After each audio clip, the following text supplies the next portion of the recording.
어차피 모든 지금 상황이 내년에도 떨어질 가능성보다 올라갈 가능성이 조금 더 높은 거잖아요. 네. 그렇다라고 하면은 무주택자들은 작은 계획이 서 있으면은 뭐 당장 사야 되겠죠. 정부에서 지금 지원해주고 있는 정책자금 대출 이런 걸 활용을 해서 그 돈에 맞는 지역 중에서도 우량한 단지, 미래 가치가 있는 환가가 잘 되는 대단지 중심으로 내 집 마련을 우선적으로 하는 게 좋을 것 같다. 저는 그렇게 보여집니다.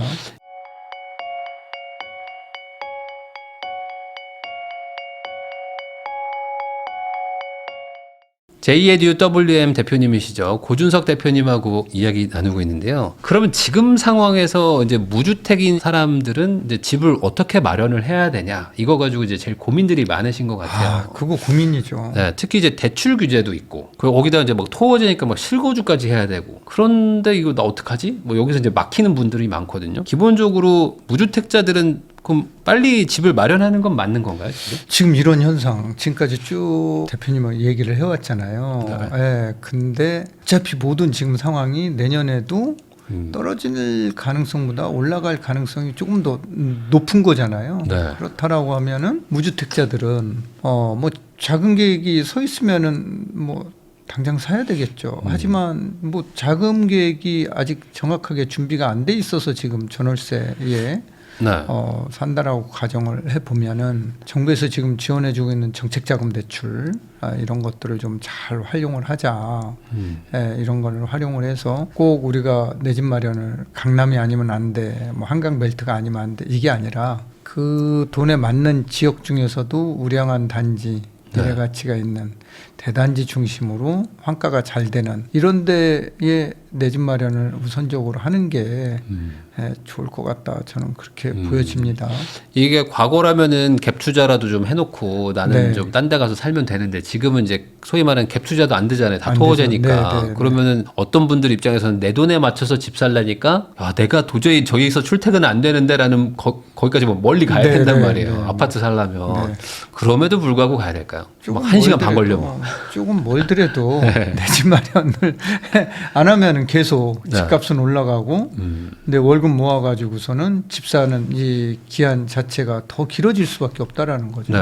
그래서 조금 출퇴근이 조금 다소 불편하더라도 저는 내 집 마련을 조금 하는 게 좋을 것 같아요. 정책자금 대출, 디딤돌 대출 같은 거를 좀 받아서 활용을 좀 해야 될 것 같아요. 그러면은 뭐 그런 정책자금을 받을 수 있을 만한 집들은 대부분 뭐 서울 외곽이나 뭐 경기도에서도 뭐 완전 막 핵심 도시보다는 약간 뭐 한 칸 옆에 있는 뭐 이런 곳들이 많을 텐데, 그런 곳들을 살려고 하시는 분들이 지금 제일 걱정되는 게 막 맨날 뭐 좋은 동네만 간다고 하니까 이거 사가지고 별 의미도 없을 것 같은데 괜히 사는 거 아니야? 뭐 이런 걱정들도 있거든요. 이 시간이 지나면은 결국에 아직 뭐 전고점을 회복 못하거나 뭐 횡보하고 있는 곳들도 과거처럼 다시 좀 이렇게 올라간다, 이렇게 보세요?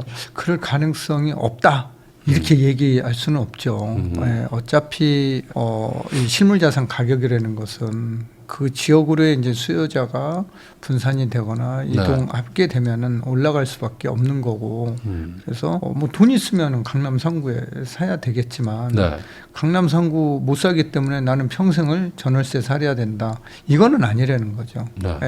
조금 강남 상구나 한강 벨트보다도 조금 덜 오른다 하더라도 떨어지지 않을지요.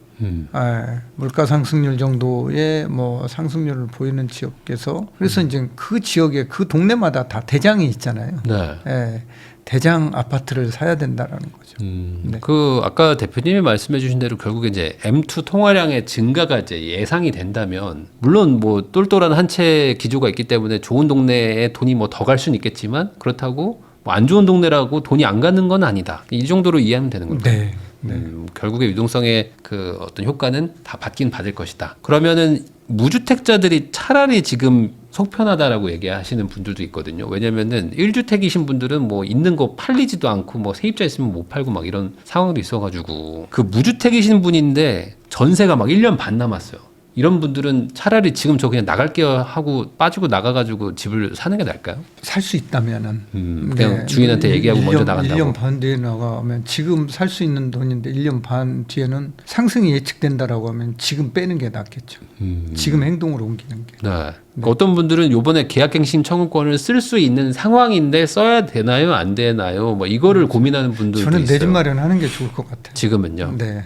그 대출이나 뭐 이런 것들에서 좀 제약이 있어도 네. 그래도 그냥 그거에 맞춰서 사는 게 네. 근데 이제 이 대출이 2년 뒤에 풀린다는 보장도 없잖아요. 그런 것 뭐 막히면 더 막혔지. 네. 풀린다는 보장이 없고. 풀어주진 않을 것 같은데. 이런 상황 속에서 상승이 예측되기 때문에 하락이 예측되면은 우리가 이렇게 하겠는데 네. 계약갱신 청구권 행사에서 2년 더 뭐 전세 살아도 괜찮다라고 얘기하겠는데 지금 그런 상황은 아닌 것 같아요. 네. 그러면 반대로 지금 1주택자이신데 뭐 그 집을 전세 주고 나도 어딘가에서 뭐 전세나 월세 살고 계시는 분들도 좀 있거든요. 네, 네. 이런 분들 중에서 아, 이 집이 막 너무 마음에 들진 않고 그냥 요번에 팔려고 했는데 갑자기 토어제 걸려가지고 지금 못 팔게 된 케이스. 이런 분들은 지금이라도 세입자랑 좀 협의를 해가지고 이사비를 뭐 주더라도 집을 내보내고 팔아서 뭐 갈아타게 하든지 뭐 이렇게 하는 게 좋을까요? 뭐 그렇게 하는 게 뭐 좋겠죠. 어차피 그 집을 팔아야지만 갈아탈 수 있기 때문에 네. 그 집이 묶여 있으면은 갈아탈 어떤 자금 마련 방법이 계획이 없죠. 막막하잖아요. 집이 있으면 대출 자체가 LTV가 0이니까. 네. 네, 그래서 그렇게 하는 게 낫겠죠. 네. 그 강남의 막 비싼 아파트들은 꼭 거꾸로 지금 세입자가 그 이사 나가주는 거에 대한 권리금을 요구한다 뭐 이런 얘기들이 좀 돌거든요. 네. 뭐 몇천만 원 달라. 그럼 나가주겠다. 뭐 네, 네. 나 안 나가면 어차피 못 팔지 않냐. 네. 이러면서 막 반협박도 하는 경우도 있다는데 그럼에도 불구하고 한번 계산기를 두드려 봐서 이사비든 위로금이든 줄 수 있으면 네. 주고 뭐 갈아타는 게 네. 나을 수 있다. 위로금이 조금 올라갔네요. 예전에는 이사비 정도였는데 네, 이제는 뭐 위로금이 1,000단위가 훨씬 넘는 분들도 있더라고요. 위로금이 조금 많이 올라갔네요. 네. 그게 오히려 세입자분들한테도 나쁘지 않은 거일 수도 있을 것 같아요. 나쁘지 않죠. 네. 세입자가 조금 뭐 그 주변으로 갈 수 있다라고 하면은 위로금 받고 뭐 어차피 본인 집이 아니기 어차피 때문에 나가야 되니까. 몇 천만 원 뭐 위로금을 받을 수 있다라고 하면은 그렇게 받고. 이제 물론 몇 천만 원은 뭐 수십억짜리 집 얘기를 하고 그렇습니까? 뭐 몇 억짜리 정도는 뭐 네. 이사비 정도 네, 받겠지만. 이사비. 네, 네. 그러면은 이런 상황에서 좀 아직 안 오른 지역을 보는 게 좀 맞나요? 아니면 그래도 좀 아직은 좀 가던 애가 좀 더 간다라고 네. 봐야 되나요? 안 오른 지역보다는 오르는 지역은 분명히 이유가 있거든요. 네, 오르고 있는 지역, 오른 지역을 보는 게 작은 계획이 된다라고 하면은 네. 보는 게 좋겠죠. 근데 요즘에 뭐 대출도 막히고 다 막혀가지고 한 1년 전에 집 살려고 했을 때는 뭐 20억짜리 알아보던 분들이 지금은 뭐 한 13억, 14억 알아봐야 되는 상황이 와버린 경우도 있거든요. 대출이 안 되니까. 소득 대비 이제 네, 그렇죠. 자산이 적으신 분들은. 네. 그래서 저는 도저히 이거는 아닌 것 같다. 뭐 1년 전에는 내가 이 동네 보다가 갑자기 이걸 내가 어떻게 사냐 뭐 이러신 분도 그래도 있어요. 사야죠. 그래도 사야 된다. 네, 왜냐하면 제가 여기 나와서 네. 지금 대표님하고 방송하기 시작한 게 되게 맞아요. 제가 오래됐- 팔으라고 한 적은 한 번도 없어요. 맞아요. 그때마다 사라고 다 했잖아요. 네네. 그러니까 이제 이 부익남 TV만 잘 보고 했어도 내 집 마련 하신 분들 네. 많지 않을까요? 그렇죠. 뭐 이 네. 채널에 이제 뭐 집 사서 다행입니다. 이렇게 댓글 많이 달리거든요. 네, 네, 네. 근데 꼭 안 사고 떨어질 것 같다라고 하고 뭐 2년 전 가격 생각하고 10년 전 가격 생각하고 오늘의 가격을 인정하지 않으면은 네. 뭐 행동으로 옮길 수가 없는 거죠. 그런 분들이 의외로 많으세요. 그렇죠. 네. 그러니까 나중에 뭐 갈아타더라도 지금 우선 살 수 있는 거를 사는 게 좋겠다. 그렇죠. 그러면은 평수도 좀 고민되거든요. 평수. 네. 왜냐면은 25평으로 좀 크기를 낮추면 동네를 좋은 데 갈 수 있는데 같은 돈으로 33평을 좀 고집하면 동네가 좀 더 외곽으로 막 나간단 말이에요. 네, 네.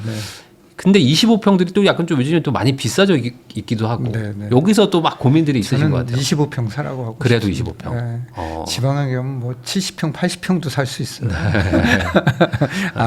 그러니까 좀 작더라도 네. 입지 좋은데 좋은 동네 사는 게 맞다. 같은 금액이라고 하면은 근데 평수 큰 거보다는 25평하고 33평이 뭐 사실 가격이 막 엄청 차이 안 나는 동네들도 좀 있거든요. 네, 그러니까 네. 그만큼 25평의 선호도가 높아서 그런 걸 수도 있겠지만. 예전에 9평이 이제 8사였잖아요. 네. 근데 5구로 내려왔는데 돈이 이제 밀리는 거죠. 예전에는 그 돈 가지고도 8사를 다 샀는데 이제는 8사는 못 산다라는. 그래서 이제 5구가 9평인데 이제 9평이 또 내려갈 이제 4구로 내려갈 수 있어요. 5구에서. 그 말은 이제 사람들이 넓은 평수를 포기하고 차라리 좋은 동네 가서 네, 살겠다. 좋은 동네 가서 5구 사겠다라는 거죠. 집이 좀 작더라도 네, 네. 동네가 더 요즘 중요하다. 5구도 되게 좋아요. 예, 방 3개, 화장실 그렇죠. 2개. 예, 그러니까 신축 아파트는 굉장히 좋습니다. 그래서 저는 좋은 동네에 5구를 사라라고 말씀. 차라리 네, 그 네, 33평이 크게 뭐 가격 차이가 많이 안 나더라도 네, 네, 네. 그 차이도 사실은 부담되는 사람들이 많으니까. 네, 네. 사실 요즘에 이제 대출 규제가 강해지니까 그 1, 2억도 사실 이제 부담돼요. 그렇죠. 예. 근데 집 살 때는 몇 천도 커요. 맞아요. 예, 그거 없어가지고 못 사니까. 네, 네. 그것 때문에 막 엄마한테 돈 빌려 안 돼. 뭐. 그러다 포기하는 경우도 있잖아요. 네. 하긴 요즘에 트렌드가 뭐 좀 작은 거는 그래도 감수할 수 있어도 동네가 더 멀어지는 거는 확실히 사람들이 좀 견디기 힘들어하는 것 네, 같기도 네. 합니다. 아무래도 좀 중심부로 가려면 25평을 사는 게 좋다. 네. 반대로 그러면 한 18평 막 이런 것들 네. 그런 것들에 대한 수요는 좀 제한적이지 않을까? 신혼이라고 하면은 네. 사도 될 것 같아요. 네. 네. 근데 그거를 또 살려고 하면 이게 너무 작아서 약간 막 방 2개인데 뭐 화장실 1개 막 이런 그러니까 것들 남편은 이제 밖에서 자야죠. 15평짜리 막 이런 네. 것들. 그럼에도 불구하고 좀 좁은 데서 왜 우리 부모님 세대들은 지하 단칸방에서 시작해서 뭐 집도 사고 이제 저는 조그만 걸로 시작을 하더라도 전셋집에서 신혼을 시작하는 것보다 조그만 평수의 아파트를 사서 시작하는 게 훨씬 낫다라고 봐요. 네. 그럼 같은 돈으로 15평보다는 25평. 뭐 여기서 이제 고민하는 분들도 있거든요. 네, 그래도 이제 지역이 좋다라고 하면은 신혼이라고 하면 지역이 상당히 애기가 있고 뭐 정말 애기가 둘이다 뭐 그러면은 조그만 4구는 못 가겠죠. 5구 네. 최소한 5구는 가야 되겠죠. 네. 근데 이제 부모님 모시고 산다라고 네. 하면은 5구는 못 살겠죠. 예. 그렇죠. 8사로 가야 되겠죠. 예. 그럼 이제 그거는 본인의 이제 사정인데 우리가 부동산 가격 상승률 측면에서 보면은 좋은 동네의 작은 평수가 조금 뭐 떨어진 외곽 지역의 큰 평수보다 상승률이 높다 이렇게 보는 거죠. 네. 네. 아무래도 그런 네. 게 좀 트렌드가 그렇죠. 됐다. 예. 이 똘똘한 한 채 트렌드 개념은 좀 당분간 계속 가겠죠. 어쩔 수 없이 쭉 가지 갈까요? 않을까? 네, 그렇게 보여지네요. 뭐 과거처럼 한번 뭐 다주택 규제를 뭐 확 풀고 막 이런 일들은 다시 오기는 쉽지는 네, 네. 않을까요? 그러면은 거꾸로 이제 돈이 그나마 좀 있는 분들은 어떻게든 살 수 있지만 이제 막 사회초년생이거나 이런 분들은 돈 모으기도 해야 되는데 또 가격은 올라가니 격차가 계속 벌어지는 느낌도 나고 그러다 보니까 아예 그냥 초기 재개발 뭐 이런 거 뭐 빌라 뭐 모아타운 이런 거에 막 투자하시는 분들도 좀 있거든요. 아예 그냥 한 방을 노려보는 거죠. 네, 네. 이 젊은 분들이 어떤 뭐 재개발 투자 뭐 이런 것들을 하는 거에 대해서는 좀 어떻게 생각하세요? 저는 괜찮다고 봐요. 근데 이제 그 10년, 15년을 네.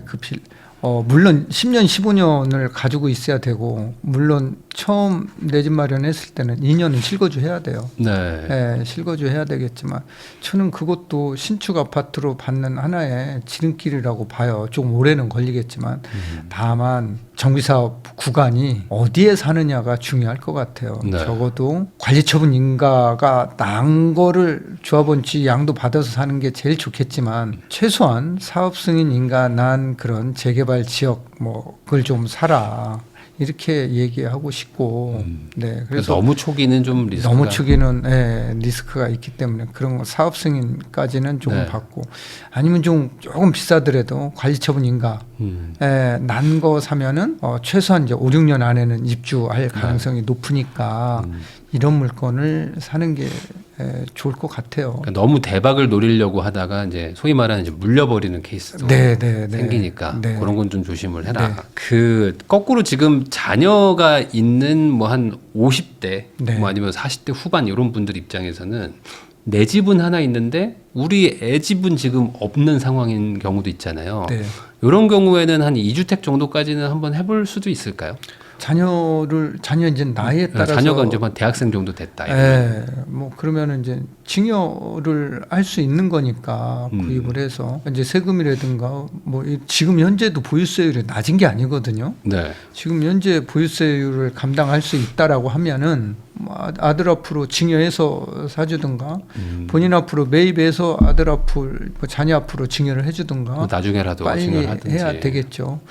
왜냐면은 뭐 부동산 가격이 계속 오르면은 네. 또 과표가 올라가니까 빨리 하는 게 유리합니다. 앞으로 다주택자이신 분들은 어쨌든 정리는 좀 하라고 말씀을 해주셨잖아요. 다주택자들은 뭐 정말 똘똘한 한 채 얘기를 항상 하고 있지만 똘똘하지 않은 것들은 미래 가치가 없는 것들은 처분하는 게 좋습니다. 네, 미래 가치가 있는 기준을 잘 보시고 미래 가치 있는 거 중심으로 가지고 계시는 게 좋을 것 같아요.